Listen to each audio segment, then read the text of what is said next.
Hello, thank you for joining us. In this video we'll go over the steps involved for buying a route for sale, or a route distributorship. We're going to go over each of the 8 steps that are involved in the buying process. The first step of the buying process is the non-disclosure and confidentiality agreement. Before receiving sensitive confidential information, buyers must first sign a non-disclosure and confidentiality agreement. These agreements protect the prospective buyer from having anyone such as an employer, employees, or the competition discover about the proposed acquisition prematurely. It also protects the seller against unnecessary problems with customers, employees, vendors, competitors, and so on. The second step of the buying process is financial documentation.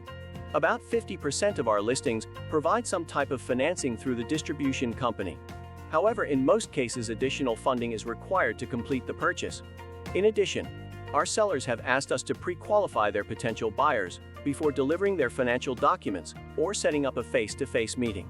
Therefore, it is necessary for us to verify that the prospective buyer has the ability to fund the down payment or the full asking price if there is no financing available.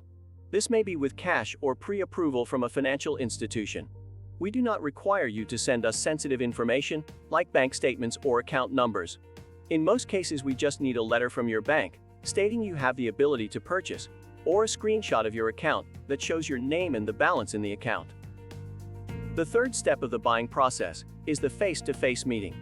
After reviewing the route for sale and financial data, if the prospective buyer determines that the business presents a desirable opportunity, the buyer should arrange a face-to-face meeting with the seller to explore the route territory, learn operating procedures, and gain additional insight. The fourth step is making an offer. After meeting the business owner and touring the route for sale, the next step is to present an offer of purchase for the business. Making the offer can be made at any time during the process, and it should also be noted that it is not the final step. In fact, it should be viewed as the first of several steps, each of which bring the buyer and seller closer to completing the transaction. Note: it is the prospective buyer's duty and obligation to verify the accuracy of the seller's representations. The fifth step is the purchase agreement.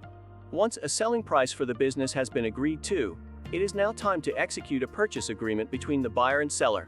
The purchase agreement will be sent to all parties to review and can then be signed electronically. The sixth step is the good faith deposit, also referred to as earnest money. This is required for generally 9% of the selling price, or $8,900, whichever is greater. This is always placed in an escrow account. The good faith deposit should be made at the time you sign the purchase agreement. The seventh step is company approval, if required depending on the route. The buyer will be introduced to the company to get approval for the purchase of the business. This may include a background check, an interview, and the company may ask you to submit a business plan. If the buyer is going to apply for financing through the company, a credit application must also be submitted for approval.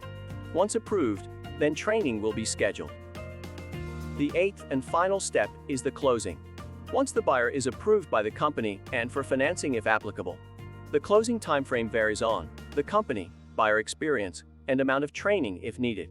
A final meeting time will be established to sign your new distributorship agreement, and the exchange of the business and money will take place between the buyer and seller in the form of a certified cashier's check or wire transfer. After a successful closing, the good faith deposit will be released from the escrow. That concludes the video. We hope you have a better understanding of the 8 steps of buying a route, and we thank you for watching. If you would like to get in touch with one of our listing agents to buy a route, or if you have any questions, you can visit our website, routesforsale.net. You can also give us a call at 1-844-768-8374. Text us at 727-755-6246, or email us at info@routesforsale.net. You can also follow us on our social media. Once again, thank you so much for watching, and we hope you have a wonderful day.